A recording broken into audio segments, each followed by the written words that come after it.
All right, here we go. OOTP 21. I've been really getting back into this, man. Every time I take a little break, I always end up coming back to it. But this is going to be a little bit of a different thing. I got a little bit of a prospect dilemma here.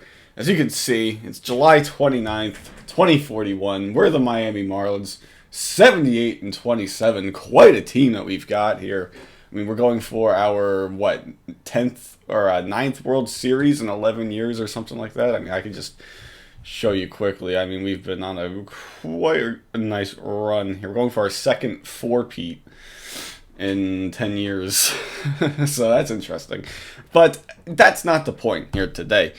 I have a little bit of a prospect dilemma here, and particularly with this guy, this bloke, Jorge Fuentes, Jorge Fuentes, I was right. Yeah, I need to do a little bit of consolidating with my roster, I think. I have a lot of players that are very similar.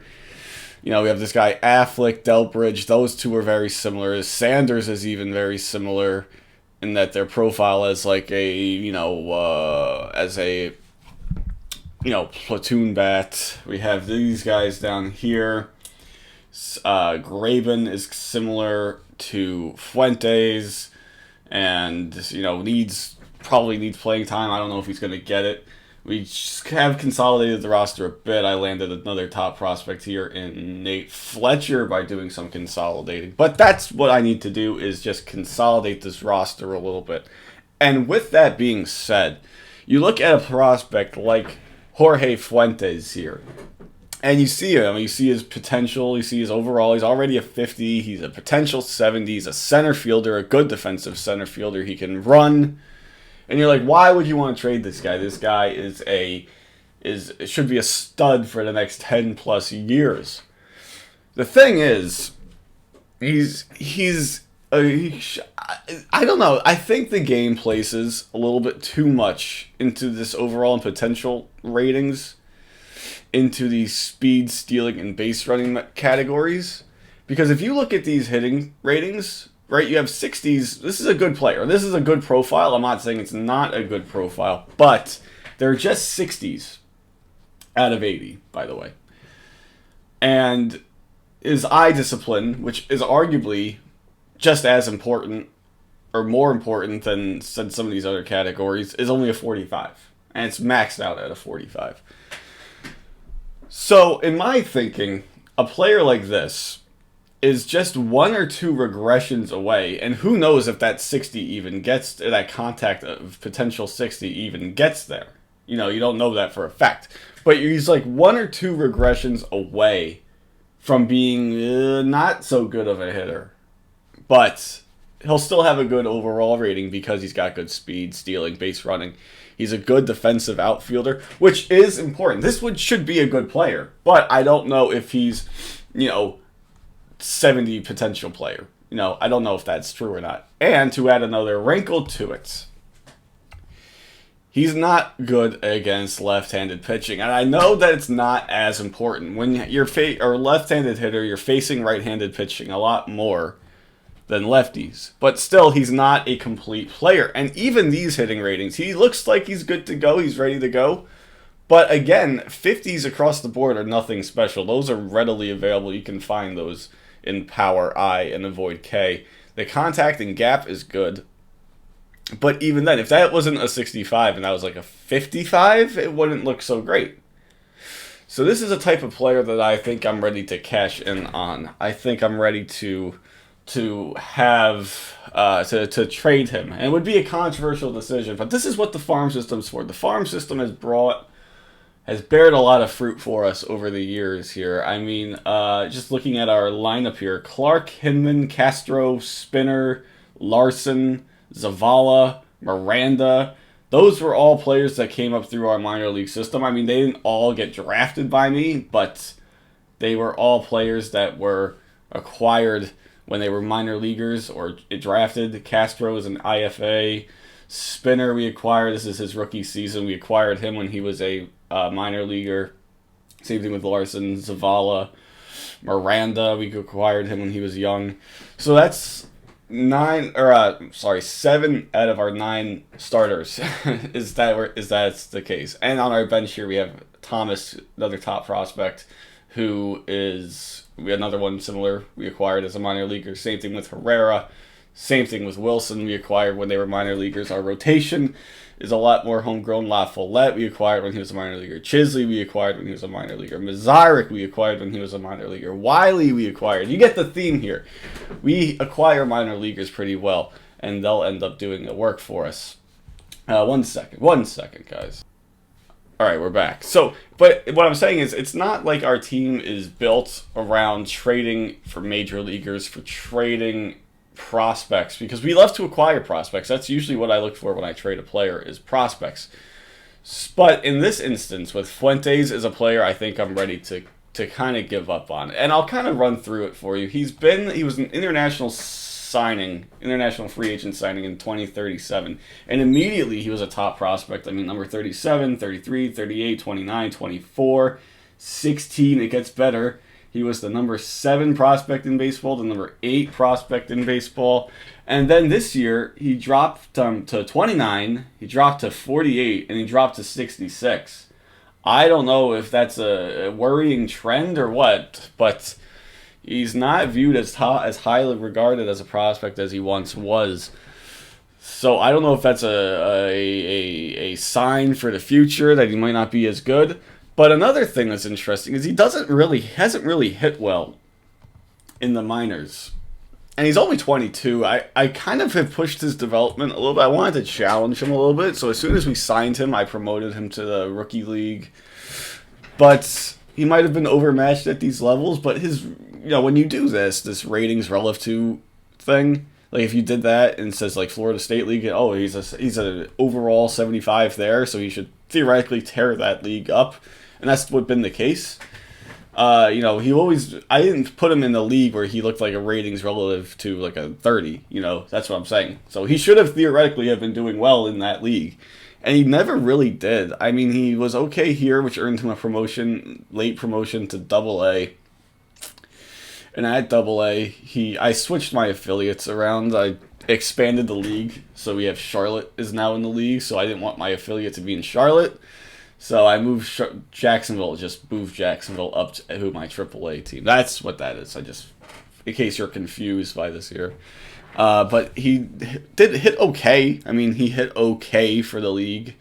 But nothing impressive, nothing overly impressive. In AAA, he's done better this year, but he didn't do really that well, I would say. I would imagine, I would expect a little bit better than that. But it does annoy me, though, because they don't have the splits. They don't have historical splits for the minor leagues. And he's done well against right-handers in AAA this year. Although, again, I still don't consider that very good for what should be a top prospect. I don't consider that to be very good. But it's good relative to the league. But I would expect him to be, like, tearing the cover off the ball. It's not really what he's doing.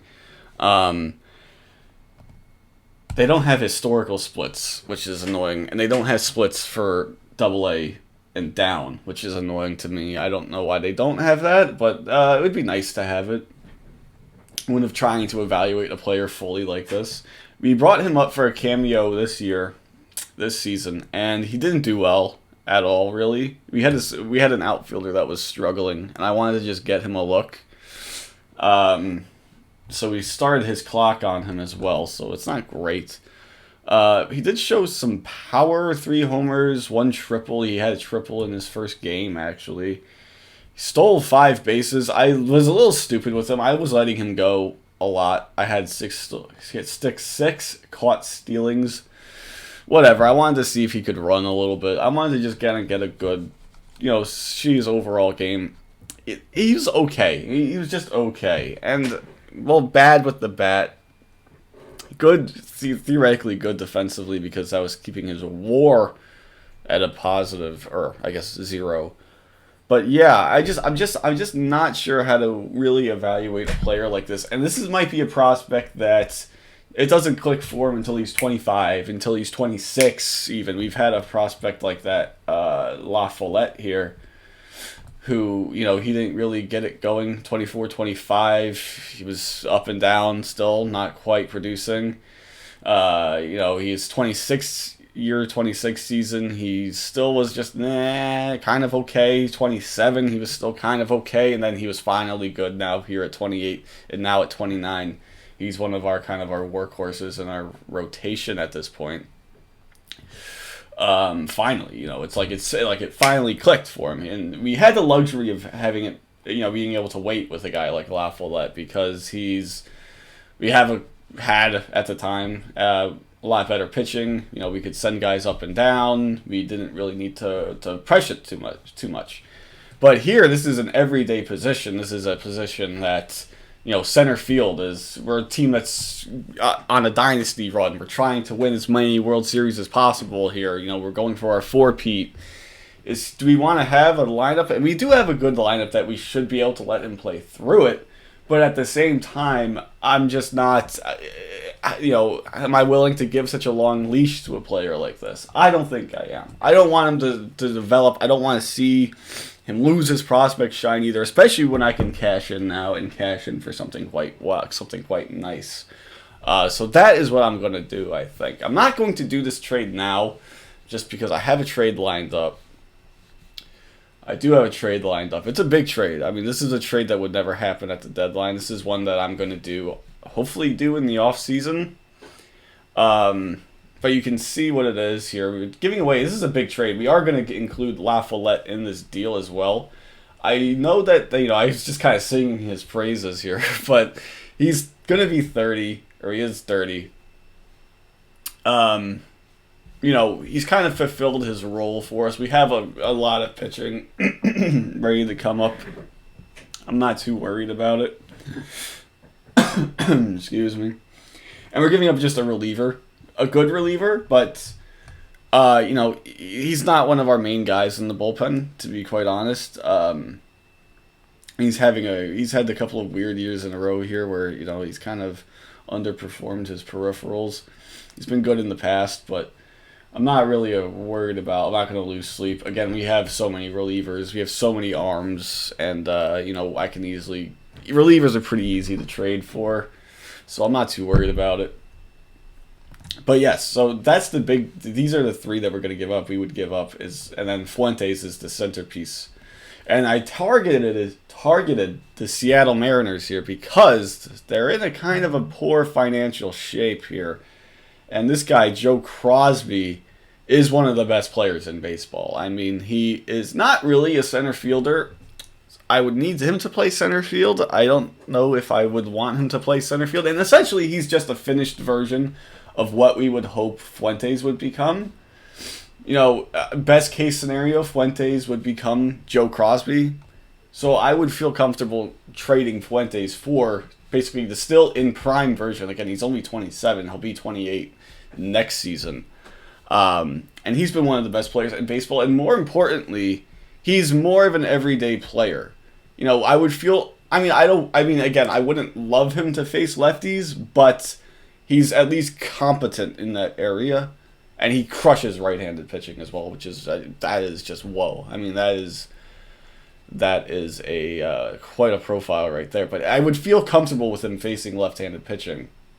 And he's on a good contract as well. Although, I didn't notice that. He has an opt-out right there. So you're trading him essentially... I didn't notice that, actually. You're trading him for 1 year, essentially, because he's definitely going to opt out of that deal. Yeah, I didn't notice that. That kind of... ruins it a little bit for me, but I still would feel okay about that because again, we have resources. We can re-sign him, but I'm just kind of thinking about our payroll situation. Not to go completely in depth about it here, but yeah, that would be a tough one. But yes, anyways, he's not. I don't know. I think he could play center field. He's only a 45 there, but these ratings are okay. Are good enough. They should be good enough that he can play center field. And he's been a great hitter. He's been a great hitter pretty much since he came up. 6 wins, 6 wins, 6 wins, 5 wins. He's on pace this year for 7 or 6.6. good player, great player. I would hopefully get, these Mariners beat us in the World Series at one point, and Crosby was a big part of that team. But yeah, I mean, again, like I just said, I mean, I wouldn't lose sleep over losing these two pitchers because we have replacements for them. Fuentes, I'm hesitant about what he's going to actually become, so I would feel okay making this deal. I just that kind of wrinkle of that opt out next year after next season is a bit of an interesting one, but I wonder if we could get like somebody else instead then, if that was the case. But that is not something that's important for me to think about right now. So anyways, but yes, that's what I'm saying. So a tough prospect dilemma. Prospects are great. Prospects are great to cheaply replenish your team. You don't have to splurge big in free agency that much. I don't think we've splurged much in free agency at all. What we've done in free agency is sign relievers. Like we signed this guy Sparkman. Signed him a couple of times, really, but we had him in 2039. We re-signed him again. He's been fantastic. Things like that. We've improved the team around the margins in free agency, and that's what a good farm system allows you to do. You can play your prospects, you can trade your prospects, and in this case, even though we have a top prospect here who on paper, in terms of the overall, in terms of the potential, should be a good player for the next handful of years or so, I am not sure. I am not convinced. And instead of trying to wait, I can flip him for a great player at the moment here who should be one of the best players in baseball. And that is essentially what I'm trying to say. So, that should do it. Pretty good, pretty interesting decision. Prospects are always a bit hairy. It's something that it's a case-by-case situation with prospects. But yeah, I think in this case, I think that's the right decision to make. So that'll do it. We might do a little bit more of these OOTP style videos in the future. They're pretty easy to make, and might give some updates here and there. But other than that, I think that'll do it. Until next time, see you guys later.